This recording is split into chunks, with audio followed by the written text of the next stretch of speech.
مفتی صاحب آپ سے میرا سوال یہ ہے کہ اگر کوئی جائیداد میں سے بہن کو حصہ نہ دے تو اس کے لیے کیا حکم ہے؟ شریعت مطہرہ کے احکامات کو اگر دیکھتے ہیں تو جس طرح شریعت نے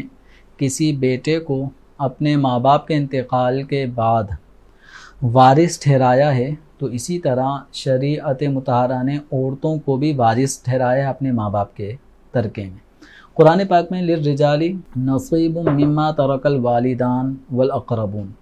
کہ مردوں کے لیے ہے ان اموال میں سے حصہ کہ جو ان کے والدین اور رشتہ دار چھوڑ کر چلے گئے۔ اگلا جو جزء وللنساء نصیب مما ترک الوالدان والاقربون، عورتوں کے لیے بھی حصہ ہے ان اموال میں سے کہ جو ان کے والدین اور رشتہ دار مال چھوڑ کر چلے گئے۔ تو جس طرح مرد کو شریعت مطہرہ نے وارث قرار دیا ہے میت کا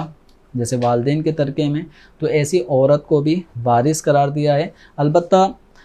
بیٹے اور بیٹی کے حصے میں شریعت نے فرق رکھا ہے۔ اللہ تبارک و تعالیٰ سورہ نساء میں فرماتا ہے یوصیکم اللہ فی اولادکم کہ اللہ تعالیٰ تمہیں تمہاری اولاد کے بارے میں تاکیدی حکم ارشاد فرما رہا ہے۔ فرمایا للذکر مثل حظ الانثیین کہ لڑکے کے لیے ہے دو لڑکیوں کے حصے کے برابر۔ اگر کسی نے مثال کے طور پہ 5 لاکھ روپے چھوڑے ہیں اور اس کا ایک بیٹا ہے اور 3 بیٹیاں ہیں، تو اب یہ 5 لاکھ کو ہم اس طرح ڈیوائڈ کریں گے کہ لڑکے کو لڑکی سے ڈبل ملے، تو وہ صورت کیا بنے گی کہ 2 لاکھ روپے لڑکے کے ہو گئے، باقی 3 لاکھ روپے بچے، تو 1 لاکھ روپے یہ 3 بیٹیوں میں سے ہر ایک کے لیے ہو جائے گا، تو بیٹے کو بیٹی سے ڈبل مل گیا۔ تو وراثت میں لڑکے کا بھی حق ہے، لڑکی کا بھی حق ہے۔ اب کوئی بھی وارث چاہے لڑکا ہو، اگر وہ اپنی بہنوں کو حصہ نہیں دے رہا، یہ بعض اوقات ایسا بھی ہوتا ہے کہ بہنیں وراثت پہ قابض ہو جاتی ہیں، وہ اپنے چھوٹے بھائیوں کو وراثت کا مال نہیں دے رہی ہوتی، تو جو بھی شخص وراثت کا مال ناحق قبضے میں رکھے گا اور کسی بھی وارث کو محروم کرے گا، حد سے تجاوز کرے گا، ان حدود اللہ سے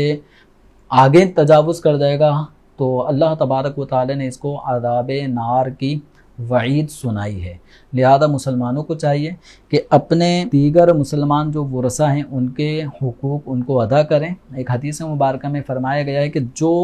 کسی کی بالش بھر زمین پر ناجائز قبضہ کرے گا تو کل بروز قیامت وہ زمین بھر 7 زمین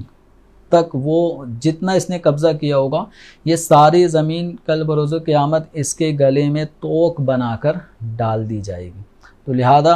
ہم اپنے سر پر دنیاوی اعتبار سے کوئی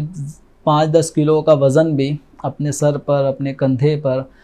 زیادہ دیر تک نہیں اٹھا سکتے، تو 7 زمین تک وہ حصہ جتنے پہ قبضہ کیا ہوگا وہ کیسے اٹھا پائیں گے؟ تو لہذا جو ورثہ ہیں ان کا حق جو ان کا بنتا ہے وہ پورا حق ادا کریں، کیونکہ آپ بھی حصہ وراثت میں اپنے والدین کے پورا حصہ لینا چاہتے ہیں، تو دوسرے کو اس کا حصہ پورا کیوں نہیں دیتے؟ تو جو بھائی ایسا کرتے ہیں